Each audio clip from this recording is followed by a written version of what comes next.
Durante a história de One Piece, existiram várias lendas que viveram no passado, alguns até mesmo há vários séculos atrás, e apesar de seus nomes ficarem para a história, cada um deles teve uma morte diferente, com alguns até mesmo tendo mortes suspeitas, apesar de sua enorme força. Então nesse vídeo eu vou te mostrar como cada lenda do passado de One Piece morreu. Então se você quer saber, fica aqui comigo, que é isso que eu vou te mostrar agora. Fala galera, tudo bem com vocês? Eu sou o Gabriel e uma das melhores coisas de One Piece é que não são só os personagens atuais que são importantes na história. Vários personagens que viveram há séculos atrás também são relevantes e a maioria deles são extremamente poderosos. E é por isso que nesse vídeo vamos ver como eles morreram. Então eu peço que se você gostar desse vídeo, para você deixar o seu like, porque pode ter certeza que a lenda do seu like nunca vai morrer. E com isso então, vamos agora para a morte das lendas do passado de One Piece. E então começamos com Wars. Há muito mais de 500 anos atrás, existia uma raça diferente de gigantes que acabou entrando em extinção nos tempos modernos, e esses eram os gigantes ancestrais. Os gigantes ancestrais são várias vezes mais altos que os gigantes normais e possuem características demoníacas, incluindo chifres na cabeça, dentes afiados e tons de pele diferentes. Sua força é algo fora do comum, sendo uma das raças mais fortes fisicamente de toda a história de One Piece. Porém, mesmo entre os gigantes ancestrais, um deles se destacou. Esse era o Wars, que ficou conhecido como o Extrator de Continentes. Wars, pela sua força, acabou juntando um bando que servia sob o seu controle, e junto com seus companheiros, diz a lenda que ele acumulou países e ilhas apenas com a sua força. Seu título de Extrator de Continentes também quer dizer que ele era forte, o suficiente para extrair um continente inteiro, o que deve ser no mínimo um exagero, mas isso é prova do seu poder. Porém, há 500 anos atrás, Wars acabou migrando para a Terra do Gelo, um lugar completamente congelado onde o frio era intenso. Apesar de sua força, Wars não estava preparado para o clima congelado daquele local. Ele andava por essas terras apenas usando uma tanga e nada mais de roupas. E devido a essa exposição direta ao frio intenso por muito tempo, Wars acabou morrendo ali mesmo, ficando completamente congelado nesta terra por 500 anos. Porém, mesmo após o seu desaparecimento, já que ele perdeu sua vida na Terra do Gelo, sua fama de vilão terrível e seu status de extrator de continentes não desapareceram com o tempo.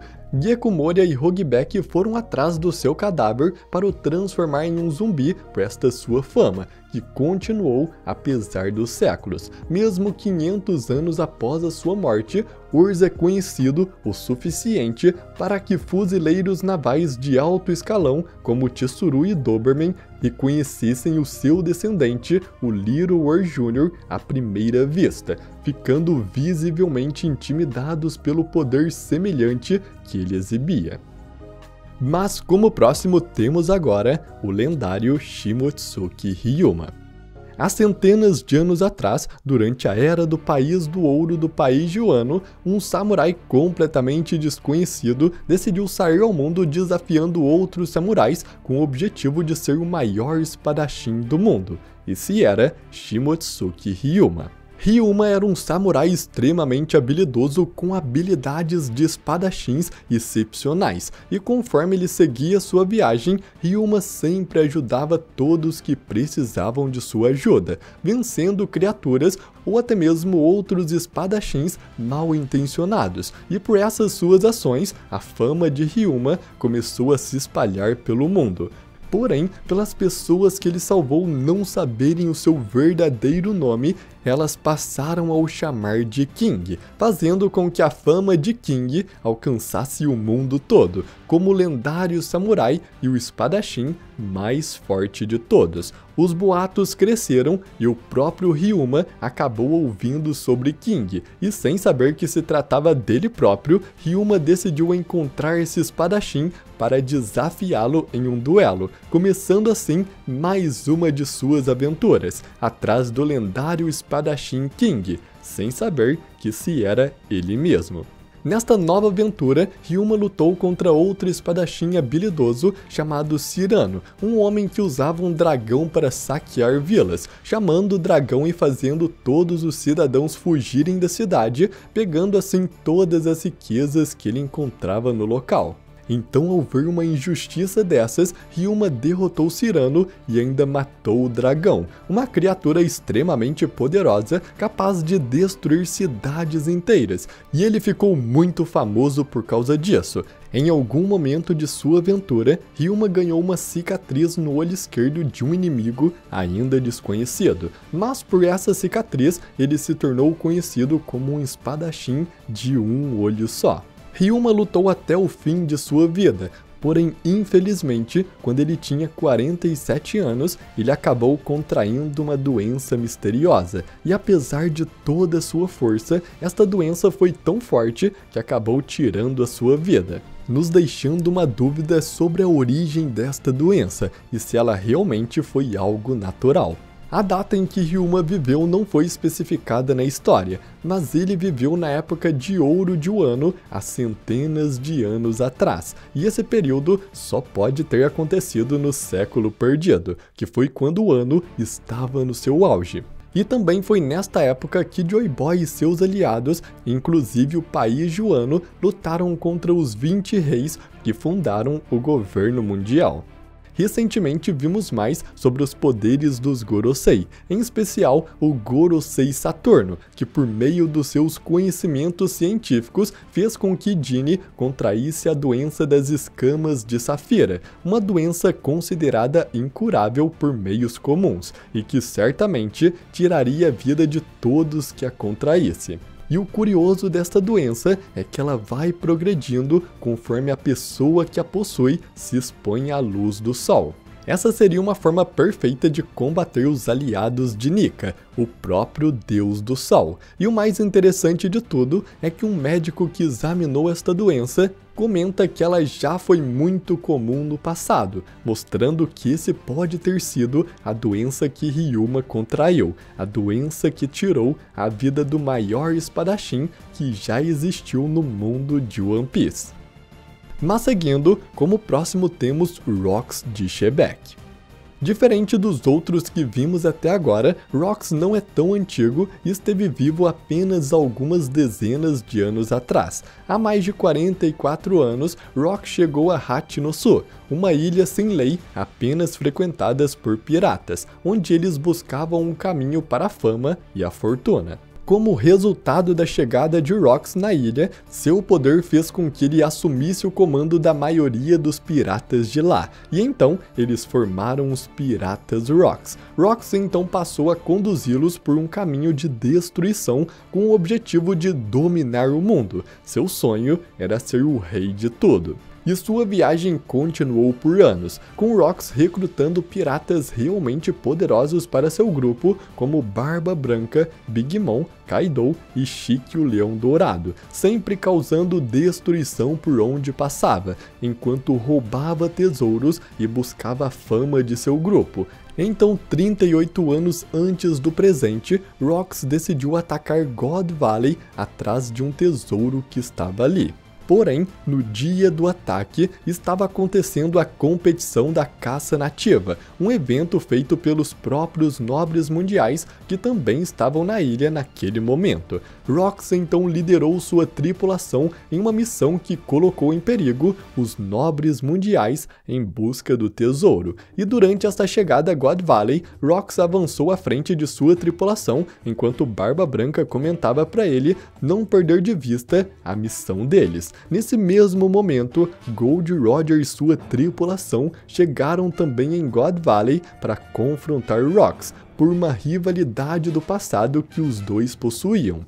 E pouco depois, Monkey D. Garp também chegou à ilha, sendo convocado pelo governo pelo fato dos nobres mundiais estarem em perigo com o ataque dos Rocks. Assim então, para vencerem um inimigo em comum, Garp e Roger, dois inimigos mortais, decidiram se unir temporariamente, formando uma aliança para derrotar os piratas Rocks, causando assim uma batalha massiva. No fim, este evento resultou na derrota de Rocks de Xebec e na dissolução da sua tripulação. E após isso, Rocks nunca mais foi visto. De acordo com Sengoku, Rocks não está mais vivo, insinuando que ele foi morto na batalha contra Garp e Roger em God Valley. Porém, muitas dúvidas ainda existem sobre isso. Rocks sabia de muitos segredos do governo mundial, fazendo o governo até mesmo apagar seu nome da história, com nem mesmo os novos marinheiros sabendo que ele existiu um dia. Além disso, o fato da ilha toda de God Valley também ter sumido do mapa junto com Rocks nos deixa a sensação de que algo a mais aconteceu ali. Porém, Sengoku, que estava nesta batalha, disse que Rocks não está mais vivo, então até o momento, esta é a verdade que temos. Ele morreu em sua batalha contra Garp e Roger. E seguindo então, o próximo que temos é o primeiro Joy Boy.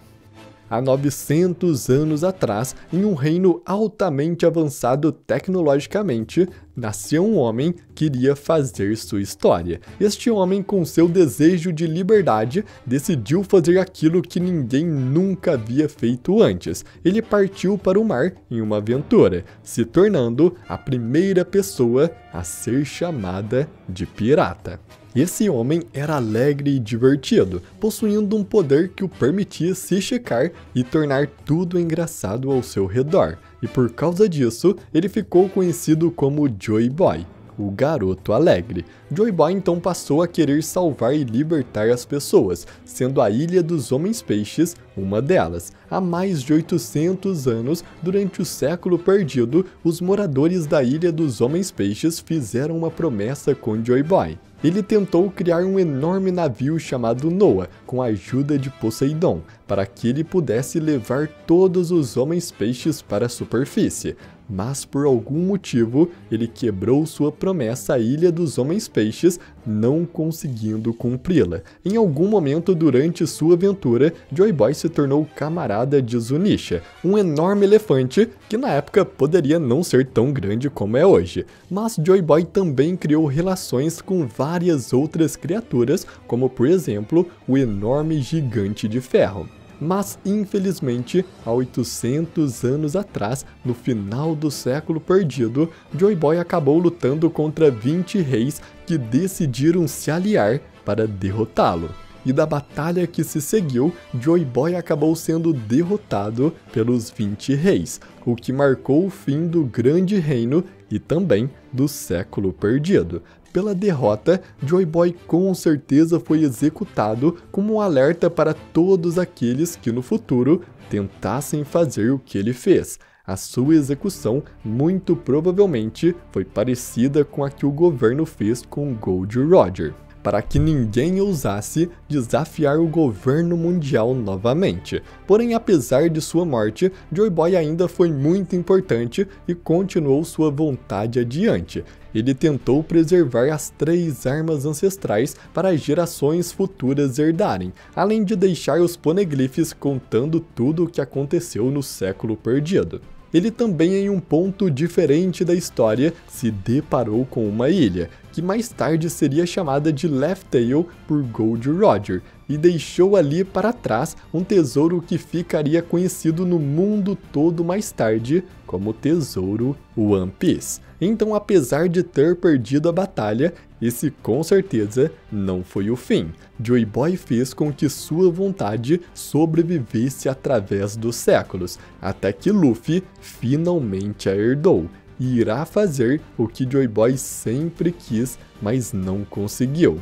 Ele irá trazer a liberdade para o mundo todo.